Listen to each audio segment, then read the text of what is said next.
সম্মানিত ভিউয়ার্স, আমরা আছি মৌলভীবাজার সদর উপজেলার ৩ নং কামালপুর ইউনিয়নের সানুমিয়ার জিঙ্গা জমিতে। আমরা আজকে আলোচনা করব মাছি পোকার দমন পদ্ধতি নিয়ে। মাছি পোকা মূলত কুমড়া জাতীয় ফসলে বেশি ক্ষতি করে থাকে, যেমন করলা, মিষ্টি কুমড়া, শসা, লাউ, চিচিঙ্গা, কাঁকরোল, উচ্ছে, ধন্দল, তরমুজ ইত্যাদি ফসলে বেশি আক্রমণ করে।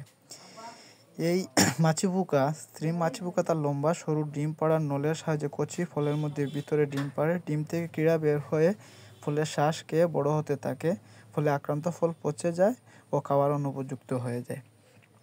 আমরা প্রথমেই এটা দমন করার জন্য রাসায়নিক কীটনাশক প্রয়োগ না করে জৈব বালাইনাশক ব্যবহার করব। তার মধ্যে অন্যতম একটি হচ্ছে এই সেক্স ফেরোমন ট্যাপ। আপনারা দেখতে পাচ্ছেন, সেক্স ফেরোমন ট্যাপের মাধ্যমে, যেমন বিভিন্ন কোম্পানির কিউফেরো আছে, লিউর আছে, এগুলো ব্যবহার করে আপনারা জৈবিক পদ্ধতিতে প্রাথমিক অবস্থায় এই এই মাছি পোকা দমন করতে পারেন। এই মাছি পোকাটার এই কিউফেরোর মাধ্যমে পুরুষ মাছি পোকাটা এক ধরনের হরমোনাল উপাদান থেকে সেগুলোর কারণে আকৃষ্ট হয় এবং এখানে এসে এই মারা যায়।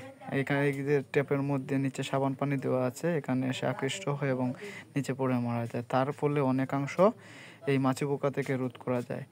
তারপরেও সম্ভব না হলে আপনারা অ্যামামেট্রিন গ্রুপের বিভিন্ন ধরনের কীটনাশক আছে, সেগুলো প্রয়োগ করতে পারেন।